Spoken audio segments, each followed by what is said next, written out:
Because the mistress miscarried, my husband had me locked up for 2 years. Every single month he showed up to visit, but I always refused to see him. The day I walked free was also the day he lost everything. Can you imagine losing 6 years of your life, everything you held dear, because of a lie, a theatrical lie? And then, when you finally get out, the very man who put you there offers you a gilded cage, hoping to buy his way out of the guilt? What would you do? Because I looked him dead in the eyes and told him, Catherine died in prison. A dead woman doesn't need a penthouse. That heavy iron gate groaned, this dry, metallic cry as it slowly creaked open, revealing just a sliver of that bleak, gray late-winter New York sky. I stepped out, and the biting wind hit me like a physical blow, slicing through my thin, frayed coat and making me shiver to my core. 6 years? 6 long, brutal years. That's enough time to turn a vibrant woman in her 20s into a hollow shell, a ghost wandering through the world of the living.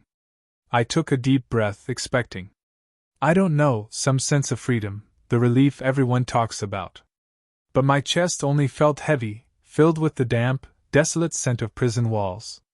There was no Michael, my husband, the man who had once promised me the world before personally sending me to this hell. Instead, it was David, his most trusted assistant. The young man whose face always held a look of pained sympathy whenever he saw me. He quickly stubbed out his cigarette and hurried toward me. He reached out for my tattered duffel bag, then hesitated, his hand pulling back as if he'd been burned. David lowered his head slightly, his voice trembling with a forced, almost sickening reverence. Miss Catherine, Mr. Caldwell had an unexpected board meeting and couldn't make it. He asked me to take you to your new home? I didn't answer. Didn't even bother to sneer at that timeless, pathetic excuse. I just gave a silent nod and slipped into the back seat of the gleaming black luxury car. The interior was impossibly warm, fragrant with expensive cologne, a smell so foreign, so utterly out of place, it made my stomach churn. Throughout the drive, David kept glancing at me in the rearview mirror, his eyes a disturbing mix of pity and curiosity. I just turned my face to the window. New York City had changed so much. Skyscrapers clawed at the sky, packed tightly together like concrete giants, and the streets were choked with endless traffic. Everything felt glossy and alien, making me feel like an outcast, forgotten by time. The car pulled up to a high-end condominium complex overlooking Central Park, the kind of place reserved for the city's elite. David quickly opened my door, leading me through a magnificent lobby. I kept my head down, trying to shrink into my oversized, outdated clothes, desperate to avoid the scrutinizing gazes of the doormen and residents. When the door to the 25th floor penthouse swung open, I was met with a vast, glittering space. Luxurious furniture, state-of-the-art everything. From the imported leather sofa to the massive curved screen television, it was all there. David set my bag down and pulled a thick envelope and a set of gleaming keys from his suit jacket. He placed them on the glass coffee table, his voice faltering. This is a black card with no spending limit, and the keys to the apartment. Mr. Caldwell said this is a small gesture, to make amends. He feels the sentence was a bit harsh looking back. He wants you to have a comfortable life now that you're out.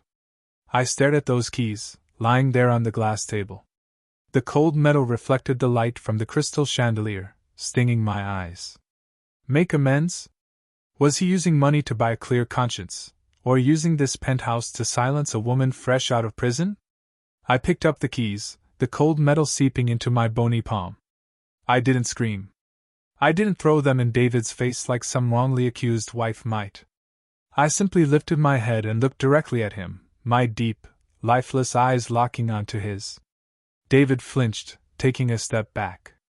It was the gaze of an animal wounded beyond repair. No longer angry, just dead. My chapped lips parted, and I uttered each word slowly, my voice raspy but clear. Go back and tell Michael this for me. Catherine died in prison. A dead woman doesn't need a penthouse. David's face went utterly pale. He opened his mouth to say something, but his throat seemed to clench, strangling the words. I didn't wait for his reaction. I quietly picked up my ragged duffel bag, turned, and walked out the door, leaving him standing there, dumbstruck in the middle of that opulent apartment. As the elevator doors closed, I could see him still rooted to the spot, stunned and utterly bewildered. I walked until I reached the edge of the Hudson River. The water was gray and choppy in the winter wind, small waves lapping against the stone embankment. The cold wind whipped against me, but I no longer felt it. My heart, you see, had frozen over a long, long time ago. I opened my hand, looked at the keys and the black card one last time, then flung them with all my might into the dark, churning water. They made a small splash and vanished. Just like my life. Just like my hope. All of it swallowed by the depths.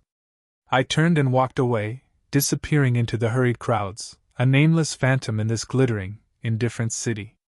I learned later that at the exact moment I threw those keys into the frigid river, Michael was sitting in his executive office on the top floor of his prestigious real estate empire, waiting for a call. He was in his powerful leather chair, a half-smoked cigarette between his fingers, his eyes fixed on the phone on his desk. In his arrogant mind, he probably believed I would call. Either to thank him profusely for his expensive gift, or to scream curses at him, to vent 6 years of pent-up rage. Either reaction would prove I still had feelings, that I was still human, and most importantly, that I was still under his control. But his waiting was met only with a chilling silence. The phone remained as lifeless as a brick. The office door burst open. It was David, his face drained of all color, beads of cold sweat on his forehead despite the warm office temperature. Michael frowned, stubbing out his cigarette, his deep voice resonating with authority. "Where is she? Did she take the keys? Why hasn't she called me?" David swallowed hard, his voice trembling as he relayed my exact words, not daring to omit a single one. "She didn't accept them. She told me to tell you that Catherine died in prison. A dead woman doesn't need a house." Michael froze, the pen in his hand stopping midair. A flash of disbelief, then pure fury, crossed his handsome face. He shot up from his chair, the cigarette falling from his hand and scorching a patch of the expensive carpet, unnoticed. "She dared to say that? Then where did she go?" he roared, the sheer volume making David jump. David stared at the floor, mumbling. "She threw everything into the Hudson River and left. I couldn't keep up with her. She vanished, as if into thin air." Michael slammed his fist on the desk, the sound echoing through the vast room. He couldn't believe that. The woman who had once loved him enough to sacrifice her youth, who had knelt and begged him to believe her, could now be so cold, so final. His pride, the pride of a successful man, was wounded. He immediately ordered his men to find me. But I was like a grain of sand lost in a vast ocean, leaving no trace behind. My disappearance became a sharp thorn in Michael's side, planting a seed of unease within him, a vague anxiety he couldn't quite name. He started to have his people investigate what had truly happened to me during my last 2 years in prison. The period when his visitation rights had been revoked, and he had completely lost contact with me. A few days later, a thick medical file was placed on his desk. The dry, clinical words inside were like knives twisting in his soul. Michael's hands trembled as he turned each page. He had always thought my suicide attempt 2 years prior was a sign of weakness, a desperate ploy to win his pity. But the raw truth laid bare in the file was 100,000 times more brutal than anything he could have imagined. It turned out I hadn't wanted to die over a broken heart. I had been cornered and beaten by a gang of inmates in the showers. They not only brutalized me but also stole the only memento I had of my grandmother, a small antique locket I cherished more than my life. In that moment of utter despair, cornered and robbed of my last shred of hope, I had snapped. I lunged at them, biting and clawing like a feral animal. I sank my teeth into the ringleader's ear, tearing off a bloody piece of flesh. The horrific brawl landed me in solitary confinement for a month. No light, no human contact, only suffocating darkness and loneliness. It was during that hellish period that my spirit completely shattered. I descended into severe depression, developed post-traumatic stress disorder, and gradually lost the ability to speak. Michael dropped the file. He collapsed into his chair, his eyes staring blankly into space. For the first time in 6 years, a cold fear crept into every cell of his body. He realized that the wife he had always considered weak and submissive had truly died on that fateful night in solitary. What had returned was merely an empty vessel carrying psychological wounds that could never be healed. And the one who had caused all of it was none other than himself, the man who had mercilessly thrown me into a lion's den because he had believed the lies of his mistress. Michael clutched his head in the vast, cold, luxurious office. His ragged breath sounded like a lament for a love he had destroyed with his own hands. 6 months passed since I had thrown those keys into the river. My life was like a dry leaf, swept by the wind into the darkest corners of the city. I didn't dare use my real name or take any job that required an ID, always haunted by the fear that Michael would find me. I lived in a damp, squalid room in a tenement building, collecting cans and bottles during the day and taking odd cleaning jobs at construction sites or office buildings at night. Anything to earn enough for a pack of instant noodles to get through the day. Today, I'd been hired to clean a newly constructed office building, still in its raw phase. The developer was scheduled for an inspection, so the foreman was pushing us to scrub the main lobby spotless. I pulled on a pair of oversized, paint-splattered coveralls and a beanie that covered half of my gaunt face and my hair, which I'd chopped short like a man's. Holding a high-pressure water hose, I kept my head down, meticulously blasting away every speck of dried mud from the concrete floor. The loud hum of the pump helped drown out the gnawing hunger in my stomach. As I worked, the sharp, rhythmic sound of expensive leather shoes striking the floor grew closer, accompanied by murmurs from a crowd. I instinctively shuffled to the side, my head still lowered, planning to wait for them to pass. But a pair of polished dress shoes stopped directly in front of my water hose, blocking my path. I glanced up. My eyes met a pair of perfectly creased, expensive trousers that radiated a kind of power and wealth, the kind people like me could only ever observe from a great distance. "Hey you! Get out of the way for the boss!" the site manager yelled. But before I could move, a deep, familiar voice that made my heart stop said, "Wait." The man took a step forward and bent down, trying to see the dirt-streaked face hidden under my beanie. I panicked. My whole body started trembling. I wanted to turn and run, but my feet felt cemented to the wet floor. It was Michael. He was still handsome, still the elegant, arrogant CEO.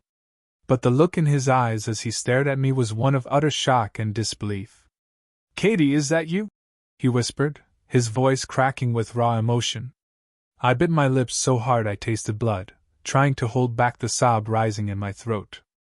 I shook my head frantically, trying to back away, but Michael was faster. He lunged forward and grabbed my wrist, so thin it was just skin and bone.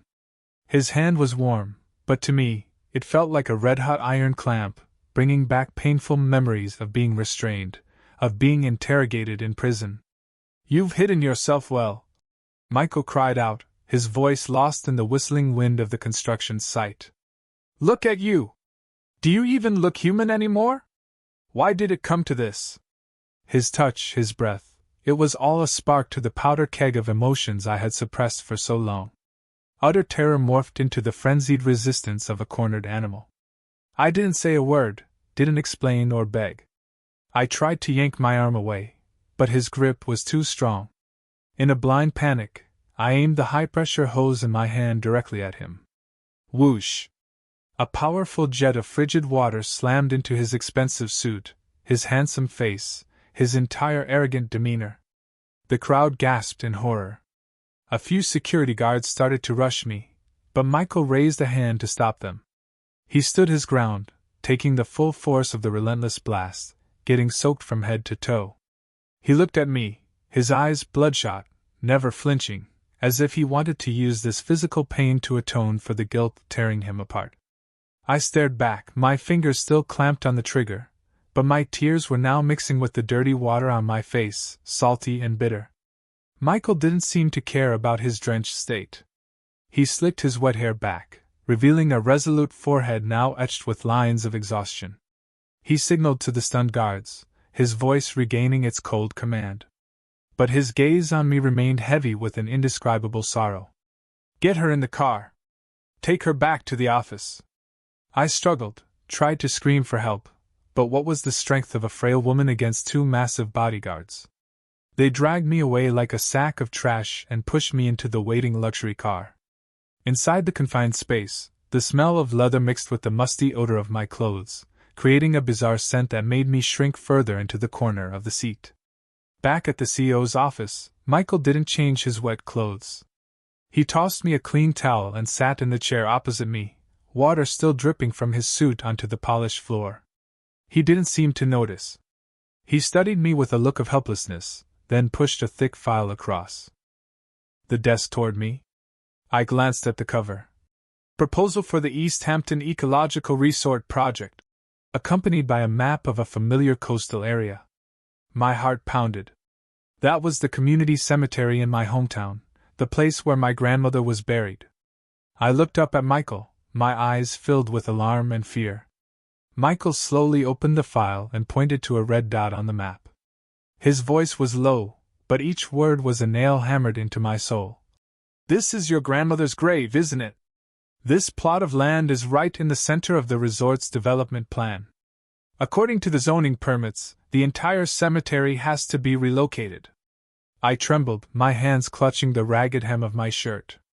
My grandmother was my only family, my reason for living, my entire world. I was in prison when she died, unable to even attend her funeral. It was the greatest pain of my life. And now, even her final resting place was to be disturbed. I stared at Michael, my voice raw with anguish. "What do you want? What do you want from me?" Michael leaned back in his chair, his eyes turning sharp and calculating. The compassionate look from before had vanished, replaced by the shrewdness of a seasoned businessman. "I know you hate me. You won't take my money. But what about your grandmother? If you don't agree, I'll follow standard procedure. We'll have the remains moved to an unmarked mass cremation facility. You'll never be able to find her ashes." I was frozen. A mass cremation. My grandmother, who had toiled her entire life, would suffer such an anonymous, lonely end. Michael knew my weakest point. He knew I could endure any humiliation, any beating, but I couldn't bear for my grandmother's peace to be disturbed. He was cruel. So cruel it sent a chill down my spine. He pushed another paper toward me. It was an employment contract. "Sign this. Work for me for 5 years as an archival clerk. Consider it you paying off your old debts and medical bills with your labor. In return, I'll ensure your grandmother's grave remains untouched.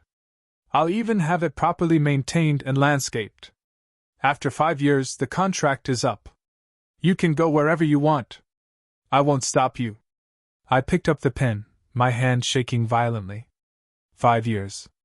Not as long as the 6 I'd spent in prison, but it was a new kind of spiritual confinement. I looked at Michael, the man I had once loved with all my heart, now so foreign and terrifying. But the image of my grandmother's simple, grass-covered grave filled my mind, urging me to submit. I clenched my jaw and signed my name. It felt as if I had just sold my soul to the devil for a second time, not for money, but for the peaceful rest of the dead. Michael took the contract, a faint, unreadable smile on his lips. But I saw a flicker of suppressed pain in his eyes. "Good," he said. "Starting tomorrow, you'll move into my villa. Don't overthink it. It's just more convenient for work." Michael's villa was an isolated estate on a small hill, shrouded by dense ancient trees, exuding a somber and chilling atmosphere. David drove me there at dusk as the blood-red sunset was being swallowed by the night. The heavy iron gates opened, and I stepped into the vast but empty grounds, feeling as though I were entering a more luxurious prison, one without bars, but that caged a person with loneliness. Michael had already hired an elderly housekeeper, Mrs. Davis, and a private doctor to be on call. He seemed to think that material comfort, and being waited on hand and foot, could compensate for my years of hunger and misery in prison. Mrs. Davis looked at me with pity as she led me to the largest bedroom on the second floor. It had a soft, king-size bed with white silk sheets, intricately embroidered curtains, and a balcony overlooking a flower garden. "You get some rest, dear. Just call if you need anything," she said before quietly closing the door, leaving me alone in the opulent but alien space. I stood in the middle of the room, looking at the pristine white bed, and goosebumps broke out on my skin. It was too soft, too clean. So clean it reminded me of the fake comfort rooms in prison, set up to deceive inspection committees while we slept packed together on the cold, filthy concrete floor. This comfort was a trap. I was afraid that if I lay down, I would sink into a sleep from which I would never wake, or wake to find myself strapped to an operating table, my organs being harvested one by one. Night fell, enveloping the villa in darkness. The silence was so profound that the chirping of crickets outside sounded deafening. I didn't dare turn off the lights, leaving the room glaringly bright. I didn't dare climb onto the bed. Instead, I pulled a thin blanket onto the hard wooden floor in the corner nearest the door. Only here, with my back pressed against the unyielding surface, did I feel a fragile sense of security. It was a feeling reminiscent of my nights huddled in the solitary confinement cell, a place whose memory was seared into my soul. I curled up like a shrimp, my arms wrapped tightly around my head, trying to lull myself to sleep. But as soon as I closed my eyes, the horrific nightmares returned. I saw the inmates surrounding me. Saw the blood. Saw my grandmother's locket being smashed to pieces. I screamed, but no one heard. I saw Michael watching me coldly before turning his back and walking away. I jolted awake, drenched in sweat, my heart hammering against my ribs. I scrambled up, pressing myself into the corner of the wall, muttering nonsensical words as tears streamed down my face. Outside, on his own balcony, Michael stood silently, the ember of his cigarette glowing in the darkness. He was staring at a tablet displaying the feed from the security camera in my room. He saw me sleeping on the floor. Saw me twitching and thrashing in my sleep. Saw me sobbing and begging an invisible tormentor for mercy. A sharp pain seized his heart. For the first time in his life, this powerful man who could command storms felt fear. He was afraid of my brokenness, afraid of the ghost of the past that he had helped create, now gnawing away at what little life I had left. He wanted to run to me, to hold me, to apologize, but his feet felt like they were cast in lead. He knew his presence right now would only send me into a deeper panic.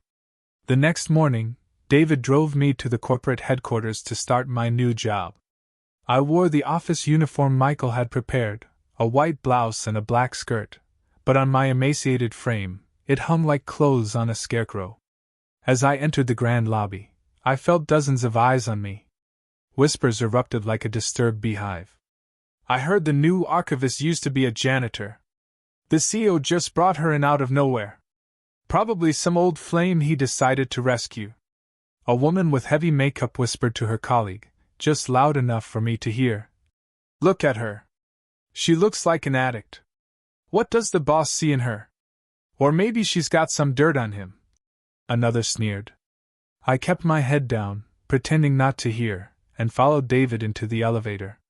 I was assigned to the records department, a room in the basement that few people visited, thick with the smell of old paper. My job was to sort and organize documents from decades past, a monotonous and isolating task, exactly what Michael intended. To keep me from interacting with too many people. I worked like a machine, never speaking, never making eye contact. If anyone asked me a question, I would only nod or shake my head.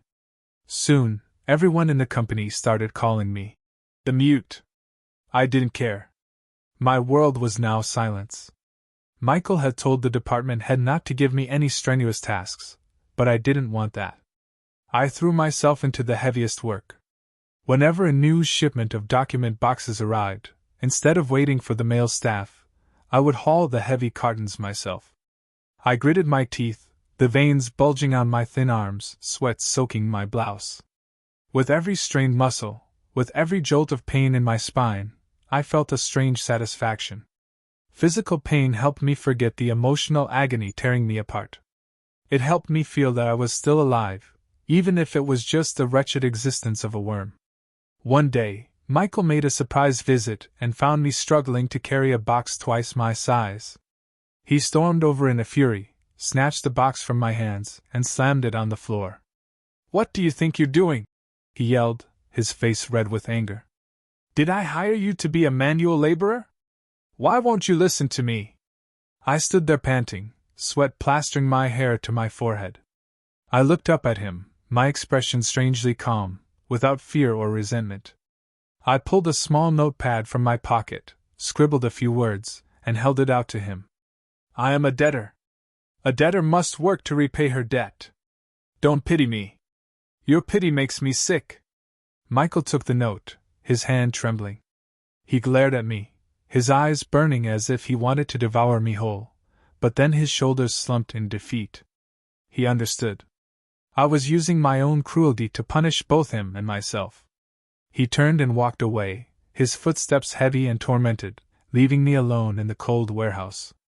I bent down, picked up the box, and continued my silent, plodding work. The days in the basement archive passed in suffocating silence. I thought I could remain an invisible ghost, hidden among dusty shelves, safe from the glittering, cruel world above. But that fragile peace didn't last. One rainy afternoon, the archive door swung open, and the sharp, arrogant click of high heels echoed on the concrete floor. The visitor was Jessica, Michael's fiancée. I'd seen her in magazines, the beautiful, elegant, and powerful daughter of a prominent politician. Jessica wore a form-fitting designer dress and had a fur wrap draped over her shoulders. Her strong perfume overwhelmed the musty scent of old paper. She stood there, radiant as a swan, among a flock of ugly ducklings, her sharp eyes scanning the shabby room before landing on me. I was sitting on the floor sorting files, my hands stained with ink. I glanced up at her, then immediately looked back down at my work, treating her as if she weren't there. My indifference seemed to enrage her. She strode closer, her heels clicking like tiny hammers against my eardrums. She stood over me, her shadow casting me in darkness. Her voice was sweet, but laced with scorn. "I heard Michael hired a special new employee, so it's you. Long time no see, Catherine. You look terrible." I remained silent, my hands continuing to methodically stack papers. I had learned a hard lesson in prison: silence is the best shield. When you don't react, the bully gets bored. But Jessica was not like the prison thugs. She was more venomous, more arrogant. Seeing my lack of response, she smirked. Holding a steaming cup of coffee, she pretended to stumble. "Oops!" she cried theatrically as the hot, dark liquid spilled all over my thin arm, seeping into the old, raised scars. The burn was sharp, like salt being rubbed into a wound. I flinched and pulled my arm back, but I didn't make a sound. I looked up at her, my eyes empty and vacant. Jessica dabbed at her hand with a napkin, her voice dripping with contempt. "Oh, I am so sorry. The floor is so dirty. I must have slipped. But I'm sure skin that tough won't blister, right? A convict's skin is thicker than a rhino's hide after all." Without a word, I stood up and retrieved an old rag from the corner. I knelt and slowly wiped the coffee from the floor, my rag brushing against the toe of her expensive shoe when she didn't move. My submissiveness, so absolute it was a form of defiance, stunned her. She had expected tears, anger, a retort. But I treated her like she was nothing, a meaningless speck of dust. My silence became the sharpest weapon, a greater insult to her pride than any curse. Furious, Jessica stomped her foot, spun around, and stormed out, leaving me alone with the angry red burn on my arm that was already starting to swell. The next day at lunch, while everyone else headed to the cafeteria, I stayed behind as usual to eat the dry sandwich I had brought. But today, Michael appeared at the archive door, his tailored suit a stark contrast to the cramped space. His eyes flickered to the red mark on my arm, and he frowned slightly, but asked no questions. He just said curtly, "Come to the cafeteria. I won't have people saying I mistreat my employees." I was about to refuse, but his determined expression told me I had no choice. I followed him silently, keeping as much distance as I could. The company cafeteria was loud and bustling, and the thick smell of food made my stomach clench. Michael chose a table in a secluded corner. He got me a tray laden with meat, fish, and most notably, a steaming bowl of rich beef stew. "Eat," Michael said, pushing the tray toward me. His tone was a command, but there was a hint of expectation in it. "You're too thin. You need to get your strength back." I looked at the greasy stew, the chunks of meat swimming in the thick, oily broth. The heavy smell of beef hit me, awakening the most horrific memories from prison. Memories I had tried to bury deep. I had once been forced by my cellmates to eat leftover slop mixed with dish soap and filth from the toilets. They called it stew, and made me swallow every last bite or face a savage beating. That rancid, sour smell haunted my nightmares, and my body had developed a visceral rejection of rich, oily foods. I covered my mouth as a wave of nausea rose in my throat. My face turned pale, and a cold sweat broke out. I shook my head violently, pushing the tray away. Seeing this, Michael's face darkened. He thought I was being difficult, intentionally defying his gesture of kindness. He slammed his hand on the table. "Eat it now! Are you trying to starve yourself to death just to spite me? I won't allow it!" His shout made everyone turn and stare. I panicked, my hands and feet trembling. Michael picked up a spoon, scooped up a piece of meat and broth, and pushed it toward my mouth, trying to force me to open it. The smell of the meat right under my nose was the final straw.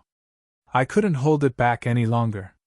I violently slapped his hand away and began to vomit uncontrollably. Right there at the table, the acidic bile from my stomach spewed onto the floor, onto Michael's clothes. I heaved until I was empty, my body convulsing in pain. Michael was frozen, the spoon clattering to the floor. David rushed over and whispered something in his ear about the eating disorder the doctor had warned him about. Michael's expression shifted from anger to horror, then to profound regret. He reached out to help me up, his voice trembling. "Katie, I didn't know." I pushed his hand away and staggered to my feet, wiping my mouth with my sleeve. I looked at him with bloodshot, exhausted eyes. My voice was a hoarse whisper, like wind whistling through a rotten door frame. "Who are you putting on this show for? Your kindness is more terrifying than a beating in prison." With that, I stumbled away, leaving Michael standing alone amidst the mess, surrounded by curious stares and the deafening silence of his own conscience. News that I was working at the company reached Michael's mother, Mrs. Caldwell, with astonishing speed, likely from Jessica or the office gossip. The sharp, formidable woman who had tormented me years ago stormed into the company the very next morning. She didn't go to the CEO's office. She marched straight down to the basement archive, ready for a fight. The door was thrown open with violent force. Mrs. Caldwell stood there clutching a designer handbag, a diamond-ringed finger pointing straight at my face. Her shrill voice echoed down the hall. "You little witch! You have the audacity to come back here and latch on to my son again? Haven't you ruined him enough? You jailbird! You bad omen! How long are you going to haunt my family?" I was holding a box cutter, preparing to tape up a carton. At the sound of her voice, my hand paused, but it didn't tremble. I looked up at her, the mother-in-law who had once forced me to scrub floors on my knees, who had kicked my bowl of rice onto the floor for the dog. I used to be terrified of her, but now looking at her, I felt only a bitter, dark amusement. Seeing my silence, Mrs. Caldwell grew bolder. She lunged forward, raising her hand to slap me. "Are you deaf, or are you trying to use that pathetic look to trick my son again? Get out of my sight!" Her bejeweled hand swung toward me, but it stopped in midair. Her eyes widened in terror. Her face went ashen, and she stumbled backward, stammering. I had raised the box cutter, but I hadn't pointed it at her. I had pressed the sharp, cold blade against my own neck, right over the carotid artery that pulsed beneath my thin skin. I stared at her, my eyes wide and unblinking, as empty of emotion as a dead fish. I said nothing. I just slowly increased the pressure, and a thin line of red blood welled up and trickled down my neck, staining the collar of my white blouse. My action was not a threat. There was no hesitation. It was the calm readiness of someone willing to discard their life at any moment. For a person who was already dead inside, what was there to fear about physical death? You're insane! Mrs. Caldwell shrieked, her voice shaking with pure terror. She had never seen anyone act like this. Had never witnessed such mad desperation. She was afraid not that I would harm her, but that she would be forced to witness a death, that my blood would stain her reputation and her luxurious life. I took a step toward her, the blade still pressed to my throat, the blood still flowing. She scrambled backward, tripping over her own feet. Don't come near me, you psycho! I'm leaving right now! She turned and fled, forgetting all her usual poise, the sound of her stumbling heels echoing down the hallway. I stood there watching her disappear, then slowly lowered the box cutter. I wiped the blood from my neck. The stinging pain was a reminder that I was still alive. But this life, why was it so exhausting, so meaningless? At the end of the year, the company held a lavish gala at a 5-star hotel. Michael insisted I attend, claiming it was mandatory for all employees. That afternoon, a large gift box was delivered to the archive. Inside was a stunning evening gown of emerald green silk with a daring open back and sparkling beadwork. A short note from Michael was tucked inside. Wear this tonight. I looked at the expensive dress, then down at my own rough, calloused hands, and felt a bitter irony. This dress was meant for a pampered socialite with flawless skin, not for a scarred ex-convict like me. But I knew I couldn't refuse Michael. I was just a puppet on his strings. In the cramped employee locker room, I changed out of my drab uniform. I stood before the mirror and looked at my naked body. I was painfully thin, my skin pale. But the worst part was my back. It was a horrifying tapestry of scars. They crisscrossed each other, thick raised welts of different sizes and shapes, a map of my pain. Some were from the guards' stun batons, others from beatings with iron rods by fellow inmates. Some I had inflicted on myself during my delirious nightmares. They were grotesque centipedes crawling all over my skin, the permanent brand of my 6 years in hell. I trembled as I slipped on the gown. The cool silk sliding over my scarred skin made me shudder. The open back exposed all of my ugliness and ruin. Just as I was fumbling with the side zipper, the door to the locker room was pushed open. Michael walked in. Are you ready? The car is.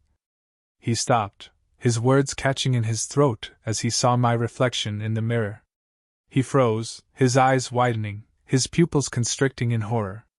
He stared, transfixed, at the gnarled scars, the puckered, discolored skin on my back. He had never imagined that the body of the wife he had once held could be so ravaged. The raw truth, more brutal than any description in a medical file, hit him with the force of a physical blow. Katie, you're back, he breathed, his voice a ragged, trembling whisper. He took an involuntary step forward, raising a shaking hand as if to touch the scars, to confirm if they were real or just a nightmare. The moment his fingertips brushed against my ruined skin, it was like an electric shock. The terrifying memories of the beatings flooded back.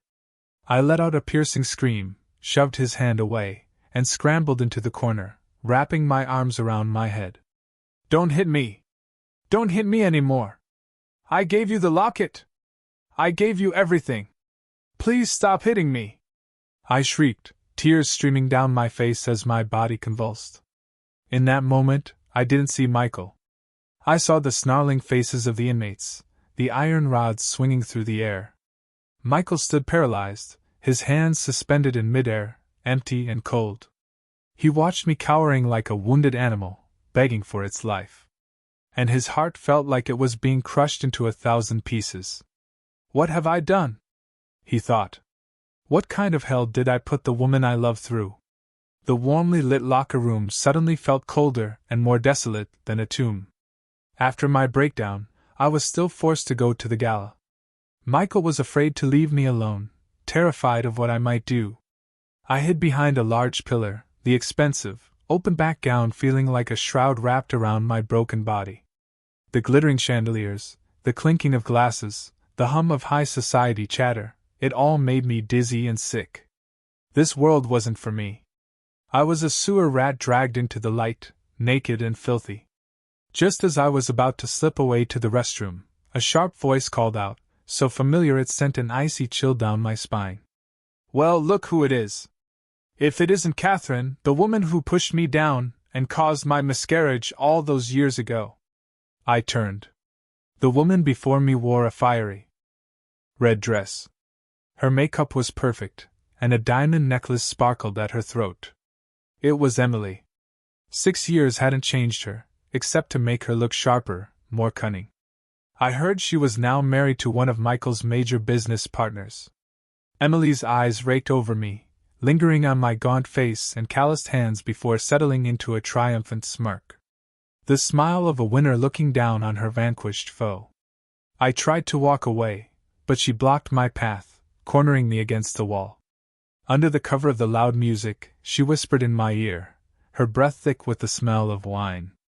What's the matter? Surprised to see me, or are you just regretting those 6 wasted years in prison for nothing? I lifted my head and met her gaze, my eyes hollow and empty. This seemed to amuse her even more. She leaned in closer, her voice dropping to a conspiratorial, venomous whisper. Let me tell you a little secret. I was never pregnant. That pool of blood? It was a vial of theatrical blood I bought at a costume shop. Tucked it right inside my dress. My ears roared.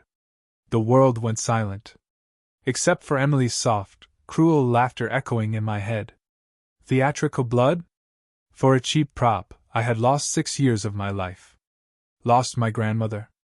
Lost my very humanity. I stared at her beautiful face, now twisted with malice. It felt like a knife had been plunged into my chest, stealing the air from my lungs. I didn't lunge at her, didn't scream curses as she might have expected. My mind was filled with images of my solitary confinement, of the unjust beatings, of my grandmother's lonely grave. The pain was too immense to direct outward. Instead, it turned inward. A blade pointed at my own heart. I felt disgusted. Disgusted by this world of lies, and disgusted by my own foolishness. I stumbled backward, bumping into the marble countertop of the restroom. The large mirror reflected my ghostly pale face. Seeing my strange reaction, Emily looked slightly unnerved and took a step back. Suddenly, I raised my hands and clawed at my own face, my own neck, my nails digging into my skin as if trying to tear away this defiled flesh. Blood welled up, mixing with the pale makeup. I felt no pain, only a kind of crazed release. Ah, she's insane! Emily screamed before fleeing the restroom. I didn't care. I slammed my head against the mirror. It shattered with a loud crack, sharp shards tearing into my forehead. Blood streamed down, turning my vision red. The restroom door was kicked open, and Michael rushed in. He froze at the sight of me, slumped on the floor amidst glass and blood. My face a mess, a shard of mirror in my hand, poised to slice my wrist. He ran to me, not caring about the broken glass piercing his shoes and hands. He wrapped his arms around me, his voice cracking with terror. Katie, stop! What are you doing? Stop it! I thrashed in his arms. The strength of a madwoman made him struggle to hold me. I screamed, a gut-wrenching sound that was not human, but the cry of a dying animal. I didn't kill anyone. I didn't push her. Give her back her baby. Just don't lock me in the dark again. Grandma, Grandma, help me! Michael swept me into his arms and ran, ignoring the horrified stares of the gala guests. My blood soaked his white shirt, hot and metallic. In my delirium, I clutched at his shirt, my nails digging into his skin, my eyes rolling back in their sockets. Michael ran and wept, the powerful man's tears mingling with the blood on my face.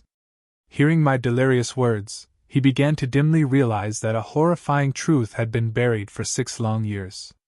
I woke up in a sterile white room that reeked of antiseptic. My arms and legs were strapped to the bed to prevent me from harming myself. A doctor stood nearby, shaking his head wearily as he spoke to Michael. The patient is suffering from severe depression and acute psychosis. She exhibits strong self-destructive tendencies.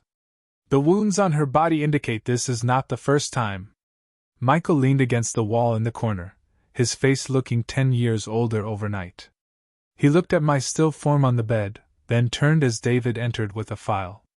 David didn't dare meet his eyes. He placed the file on a table, his voice shaking. "Mr. Caldwell, as you instructed, I had our team investigate all of Miss Emily's medical records from 6 years ago. The results are what you suspected." Michael lunged for the file, ripping through the pages with trembling hands. The words, the official stamps, the witness statements, they all slowly came together, painting a picture of brutal truth. The doctor who had signed the miscarriage certificate was Emily's distant cousin, who had received a large sum of money to falsify the documents. The ultrasound image was also a fake, taken from another patient. It had all been a perfectly orchestrated play. There was no baby. There was no crime. There was only an innocent wife sent to prison by her own husband for 6 years to suffer untold torments. Michael dropped the file. The papers scattered across the floor like mournful white butterflies. He staggered backward and collapsed to his knees on the cold tile. "What have I done? Oh God, what have I done?" He clutched his head, his fingers tangling in his messy hair. He began to laugh, a wild, broken sound full of agony. He had personally destroyed the woman who loved him most in the world, all to protect a viper. My 6 years of youth, my grandmother's life, my honor and dignity, all of it buried by his own stupidity and blindness. In the quiet hospital room, the only sounds were the steady beep of the heart monitor and the choked sobs of a man being torn apart by his conscience. Michael looked up at me, his eyes filled with despair. He knew that even if he died 1,000 deaths, he could never wash away this sin, could never give me back the whole life he had stolen. Michael didn't immediately expose Emily to the law. He decided that prison or death was too easy an escape. He wanted her to feel the pain of losing everything piece by piece, just as she had done to me. A silent, ruthless campaign of retribution began, orchestrated by a man driven mad by regret. First, Michael targeted Emily's husband's company. Using his power and vast network, he systematically blocked their deals, cut off their funding, and leaked evidence of tax fraud, pushing the company to the brink of bankruptcy. Emily's husband, once a successful entrepreneur, was now drowning in debt and took his frustrations out on his wife. I heard from David that Emily was living in a constant state of fear, beaten by her husband and hunted by creditors. Her beauty faded, her arrogance gone. Next, Michael purged his own company. The employees who had taunted me in the cafeteria, the security guards who had snickered as I hauled heavy boxes. All were fired on the spot without severance. He acted with swift, merciless precision, as if punishing others could quell the storm raging inside him. He also tried to compensate me with material things. He transferred an enormous sum of money into my account, signed over several prime properties to my name, and bought me the most expensive supplements and medicines. He hired the best psychologists from abroad to treat me. He stayed by my bedside day and night, feeding me spoonfuls of broth, gently cleaning my hands. But to me, all of it was meaningless. I continued to exist like a ghost, going to the office out of habit, then sitting by the window at night, staring into the darkness.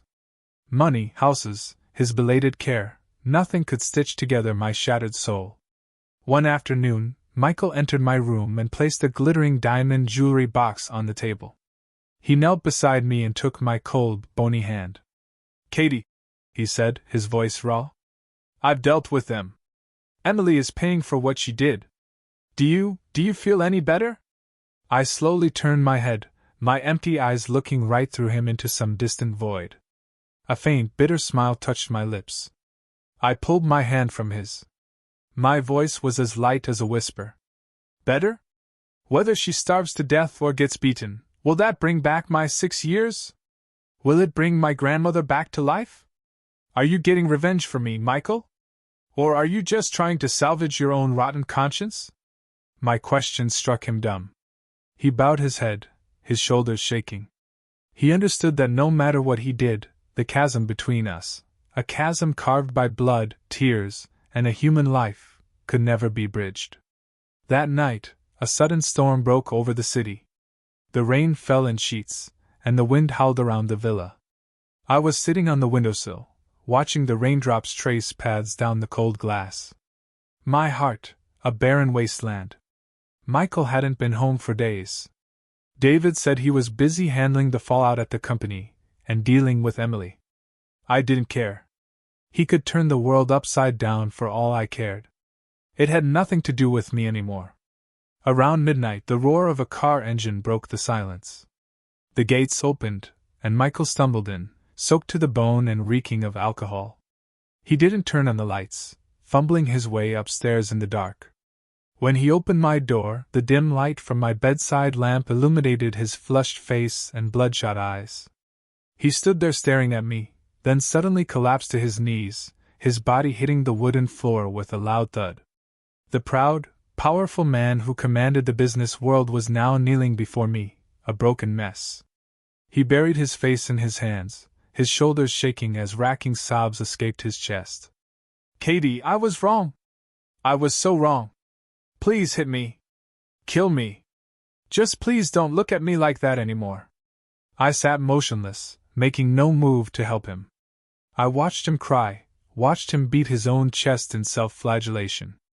My heart was a block of ice.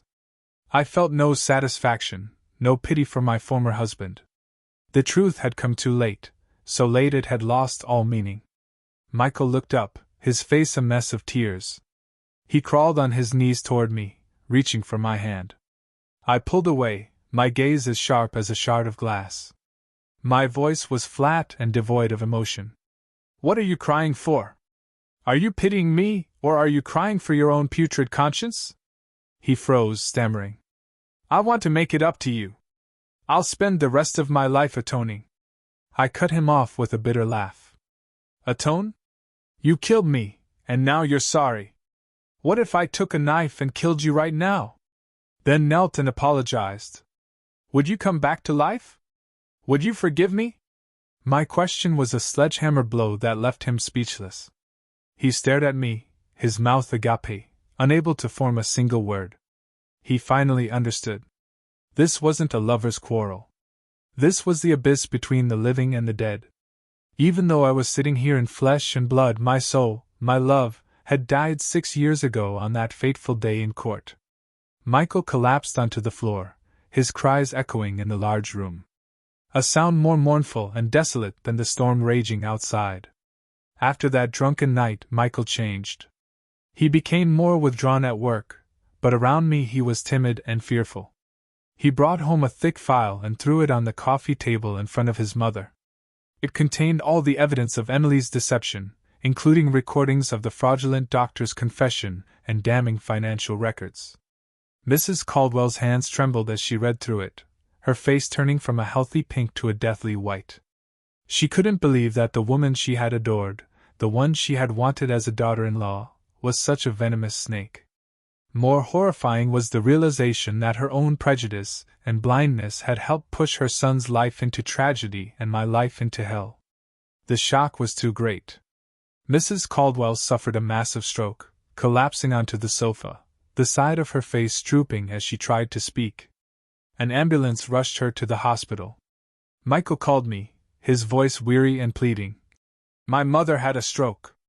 She's in the ICU. Could you come see her for a minute? She's asking for you." I wanted to refuse, but thinking of the 5-year contract, I reluctantly agreed. When I walked into the intensive care unit, the smell of antiseptic was overwhelming.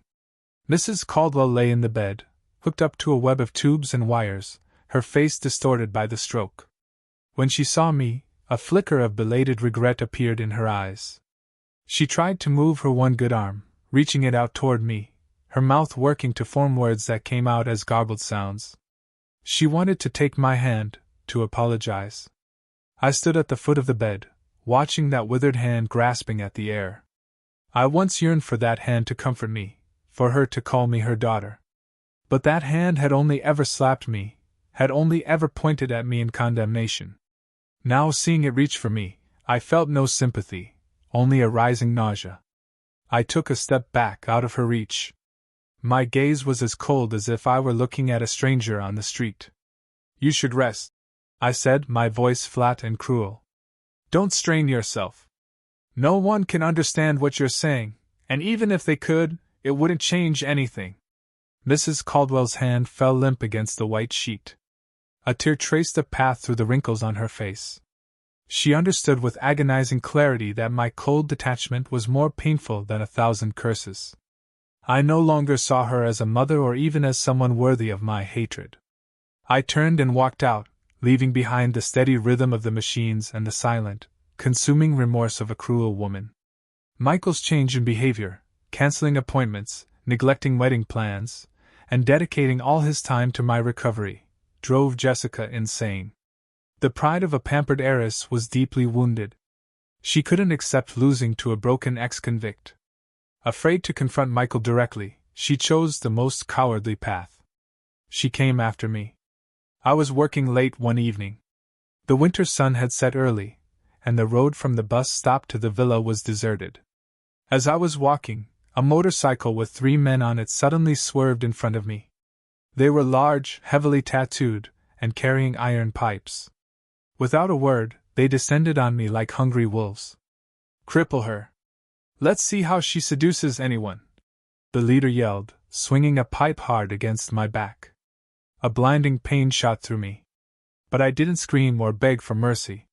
6 years in prison, facing beatings far worse than this, had taught me one thing: if you don't fight back, you die. Survival instinct kicked in, overpowering my fear. I grabbed a broken brick from the sidewalk, my eyes turning wild and bloodshot like a cornered wolf's. When the second man lunged to grab my hair, I didn't retreat. I charged forward and smashed the brick into his head with all my strength. He howled in pain as blood gushed from the wound. The other 2 froze, stunned that a frail-looking woman could be so ferocious. I stood there trembling, the bloody brick held high, my eyes radiating a madness that said I was ready to die and take them with me. Come on, who wants to die next? I screamed, my voice a feral rasp. Just then, Michael's car screeched to a halt. He and David leaped out, horrified by the scene. Michael stared at me, disheveled, covered in dirt and blood, but standing defiant like a warrior at her last stand. The thugs saw them, realized Michael was not someone to be trifled with, and dragged their injured friend away. Michael ran toward me, but I brandished the brick, keeping him at a distance. Stay back! Don't touch me! I yelled, tears finally breaking free. Michael stopped, his face a mask of anguish. He realized I was no longer the gentle Catherine he once knew. Life had turned me into a porcupine, ready to hurt anyone, including myself, to protect the fragile life I had left. It didn't take Michael long to trace the attack back to Jessica. It was the final straw. He would not tolerate anyone harming me ever again. The next morning, he called an emergency press conference. In front of hundreds of cameras, he stood at the podium, his face cold and resolute. He announced the unilateral cancellation of his engagement to Jessica, accepting all financial and reputational consequences. I apologize to Miss Jessica's family for this sudden decision, he stated, but I have realized my heart can only belong to my ex-wife. I made a terrible mistake in the past and allowed her to suffer unjustly. I intend to spend the rest of my life making amends and protecting her from any further harm. The announcement created a media firestorm. Some praised him as a romantic hero, while others called him a faithless cad. Michael didn't care. He was ready to take on the world to protect me. I watched him on the large television in the villa's living room. His words were so beautiful, so moving. The Catherine from 6 years ago would have wept with joy. But the Catherine of today felt nothing. I turned off the TV, plunging the room into silence. In my hands was a tattered old teddy bear, its stuffing poking out. It was the only gift Michael had ever given me. I had taken it to prison, held it during the cold nights, and used it to wipe away my tears. Now it was as broken and dirty as our love. I took a needle and thread and began to carefully stitch up the tears. Each stitch through the worn fabric felt like a stitch through my own heart. I wasn't fixing the bear to keep as a memento. I was mending the broken pieces of my memory so that I could then bury them forever. Whether Michael broke off his engagement or not, it couldn't change the fact that he and I now belonged to different worlds. Michael didn't give up. He clung to the stubborn belief that the embers of the past could reignite the love that had long since died. One evening, as the setting sun cast long, bloody shadows across the villa, he brought in an old wooden box. He placed it on the table in front of me, his movements full of reverence, as if it contained priceless treasure.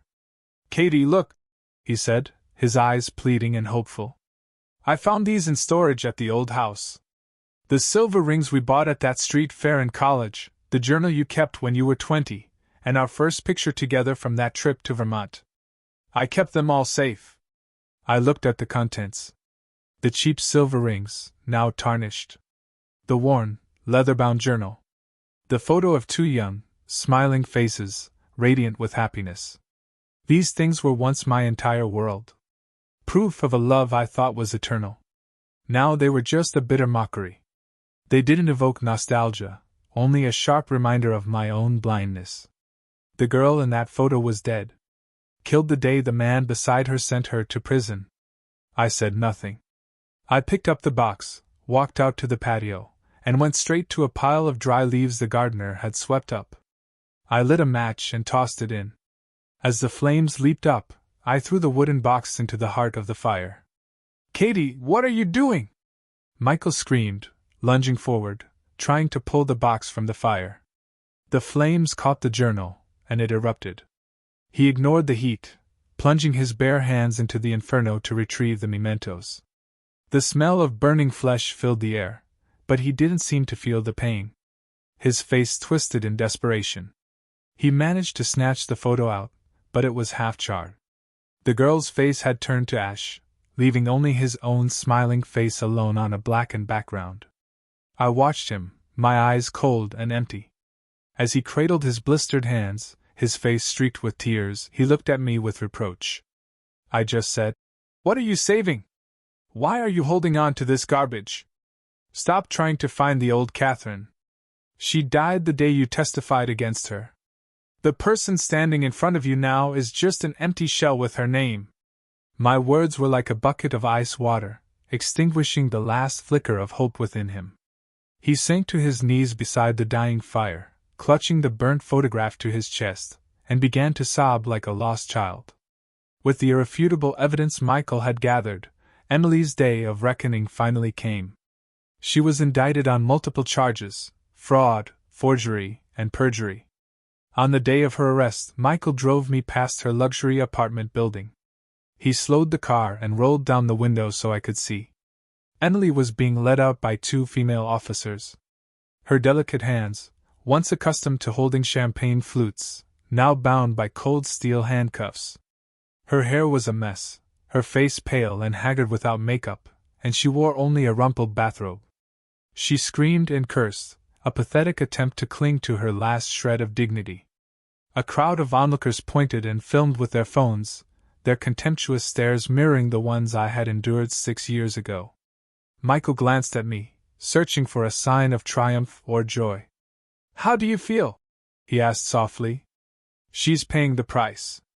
Do you feel any relief?" I watched as Emily was shoved into the police van, the metal door slamming shut, imprisoning her in the same dark world I had just escaped. I thought I would be happy, that I would laugh in my enemy's face. But strangely, all I felt was a vast, cold emptiness. This revenge brought me no victory. It was just a belated end to a long-drawn-out tragedy. I leaned my head against the window, watching the light rain fall. Happy? Whether she's in prison or dead, my 6 years won't come back. The scars on my back won't disappear. My grandmother won't be resurrected to have one last meal with me. Do you think her imprisonment is a gift for me? No, it's just the punishment she deserves. It has nothing to do with my pain. Michael was silent, his hands gripping the steering wheel so tightly his knuckles turned white. He understood that while justice could be served, the wounds of the soul could never be healed by any court. That night, the storm returned with a vengeance. Thunder shook the villa to its foundations, and lightning split the sky. The violent noises awakened the monster of fear deep within my subconscious. Every flash of lightning was the blinding beam of a guard's flashlight in my eyes. Every clap of thunder was the slam of a solitary confinement door. "No, don't lock me in! I didn't do anything wrong! Let me out!" I screamed, scrambling around the room in a blind panic, crashing into furniture. Michael burst in and found me in the throes of a full-blown psychotic episode. He rushed to hold me. "Katie, calm down. It's me, Michael. You're home." But I didn't recognize him. In my delirium, he was a cruel prison guard. I fought him wildly, scratching and clawing. As he tried to hold me tighter to soothe me, I bit down hard on his shoulder. My teeth sank deep into his flesh, and the metallic taste of blood sent me into a greater frenzy. Michael cried out in pain, but didn't let go. He gritted his teeth, stroking my hair and whispering apologies. I bit him until I was exhausted and went limp in his arms, my tears soaking his shirt as I mumbled for my mother, for my grandmother. But not once did I call his name. Michael held me, his heart being sliced to ribbons. He realized that in my world he wasn't my husband or my savior. He was my nightmare. He held me all night, the blood from his wound drying on his clothes, a living statue of eternal regret. The next morning, the storm had passed. I woke up in my own bed. Michael was asleep in a chair beside me, his shirt stained with dried blood. The memory of the night flooded back. I looked at the wound on his shoulder without a shred of pity, only a bone-deep weariness. I knew that if I stayed here, we would both slowly perish in this private hell. When he woke, I looked him straight in the eye. "Michael," I said, my voice calm but firm. "Let me go." He started to protest, but the look in my eyes silenced him. "Why are you keeping me here? To watch me go insane every night? To torture yourself? You want to make amends? The only way is to let me disappear from your life. Don't look for me. Let's pretend the old Catherine really did die. Just let me go find a quiet place to bury what's left of me." He bowed his head, his shoulders shaking. He knew I was right. Keeping me here was selfish, an attempt to soothe his own conscience, not for my happiness. After a long moment, he looked up, his eyes red. "All right," he whispered, his voice broken. "I'll let you go." He went to his safe and returned with a bank card and a savings passbook. "But you have to promise me you'll take this. It's not charity. It's the money from the sale of your grandmother's land. Take it. So I know you won't starve somewhere. If you don't take it, I won't let you leave." I wanted to refuse, but his desperate, pleading eyes made me relent. I would need money to get far away. "Fine," I said coolly. "I'll take it. Thank you." It was the price he owed for my 6 years in hell. For the first time in years, I went into the kitchen and tied on an apron.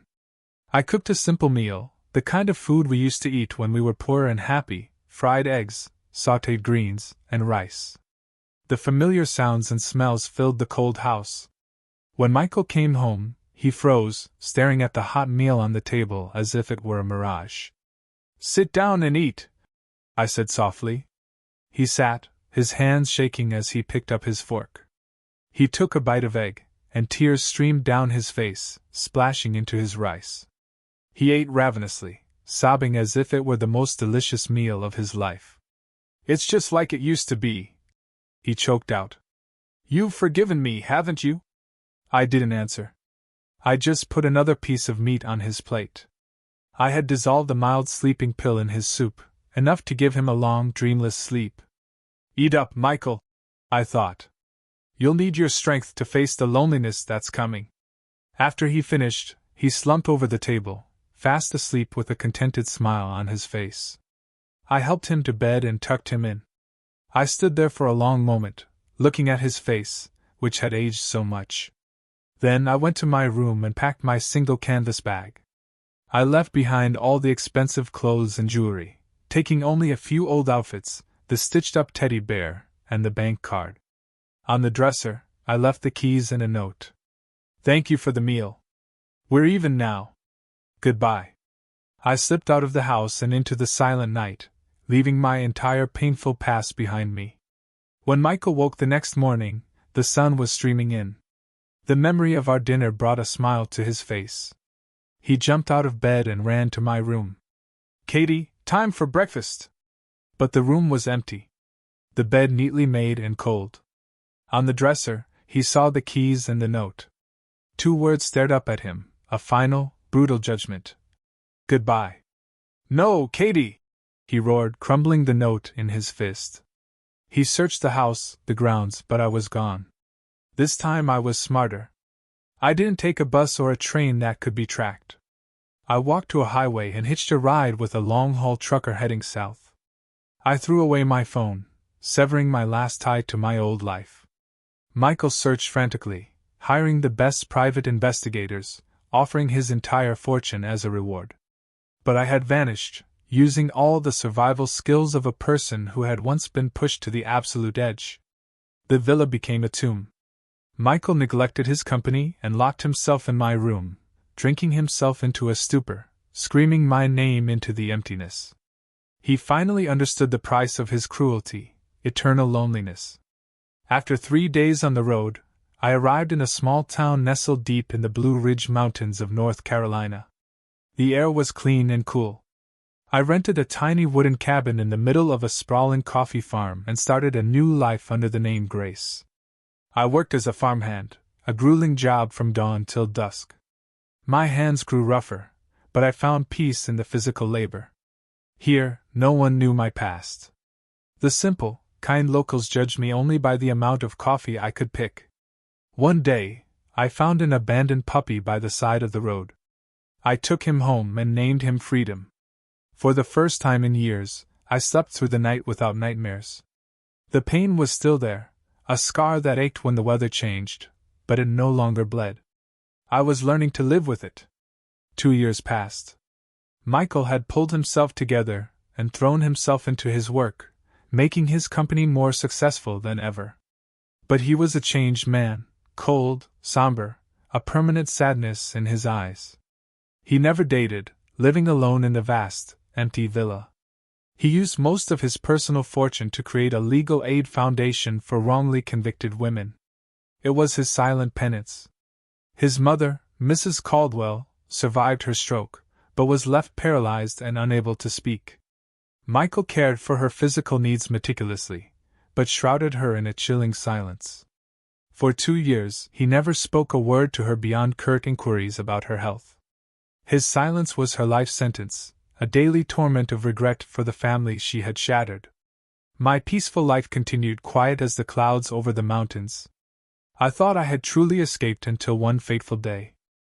David was on a business trip, scouting potential coffee suppliers. He was wandering through the local farmer's market when he passed by me. I was wearing old work clothes, a bandana covering much of my sun-weathered face, selling some foraged mushrooms. He glanced at me, then stopped. Something about my posture, or perhaps the scarred, bony hands arranging the mushrooms, caught his eye. He backed away into a corner, pulled out his phone, zoomed in, and snapped a picture. He sent it immediately. Hundreds of miles away, Michael was in his office when his phone buzzed. He opened the message, and his world stopped. He stared at the image, his hand shaking so violently he almost dropped the phone. It was me, older, weathered, but unmistakably me. Tears streamed down his face. He canceled everything, ran from his office, and drove through the night like a man possessed. He arrived in my town at dusk, and left his car at the bottom of the hill, walking up the muddy path to my cabin. He hid behind a large oak tree and watched. I was on my porch, mending a shirt. Freedom slept at my feet. A little neighbor girl, no older than 3, ran up, calling me Mama Grace, and jumping into my lap. I put down my sewing, tickled her, and she giggled. And then I smiled. A genuine, radiant smile that lit up my entire face. It was the smile Michael hadn't seen in 8 years. The smile he thought he had destroyed forever. He stood frozen in the darkness, his heart aching. He saw the peace I had found, a simple, profound peace that all his money and power could never buy. He realized I had come back to life, not because of his amends, but by getting away from him. He wanted to run to me, to hold me, to tell me he missed me to the point of madness, but his feet were rooted to the ground. He was afraid. He was afraid that his presence would extinguish that smile, replacing it with the old, familiar terror. He was the storm, and I could only find peace in its absence. He stood there all night, the cold dew soaking his clothes. Just before dawn, he knew he had to leave. He took a potted wild orchid he had bought at the market and quietly placed it on my doorstep. He looked at the closed door one last time. "Be well, Katie," he whispered to the wind, his voice breaking. He turned and walked away, not daring to look back, afraid his courage would fail him. When I opened my door that morning, the first thing I saw was the orchid, its vibrant purple blossoms trembling in the morning breeze. I looked around. The road was empty. But then I saw them. Deep footprints in the damp earth. The footprints of a man's expensive dress shoes. My heart skipped a beat. I knew who had been here. Only he knew I loved this flower. Only he would stand outside all night, too afraid to knock. Michael. He had found me. An old fear gripped me. My first instinct was to run again, but then I stopped. I looked at the orchid, then at the footprints leading away down the hill. He had come. He had seen me, and he had chosen to leave, to grant me the peace I so desperately craved. It meant he finally understood. He had finally let go. A great weight lifted from my soul. I didn't chase after him. I felt no anger. I bent down and picked up the orchid. I brought it inside and placed it on the windowsill in the sunlight. The past was finally in the past. I didn't forgive Michael. Some wounds can never be erased. But I no longer carried the burden of hate. I made a cup of tea and sat by the window, watching the clouds drift over the mountain tops. Life, like tea, is often bitter at first, but can leave a sweet aftertaste. I smiled. A quiet, peaceful smile. Somewhere far away, Michael was driving back to his world, and I was staying in mine, free and at peace at last. This journey, it took everything from me, and then it gave me back a quiet strength I never knew I had. I wonder, if you were in my shoes, facing that kind of betrayal and then having the chance to truly walk away, would you have done anything differently? Or is finding your own peace, far from the storm, truly the only way to heal? Let me know what you think in the comments below.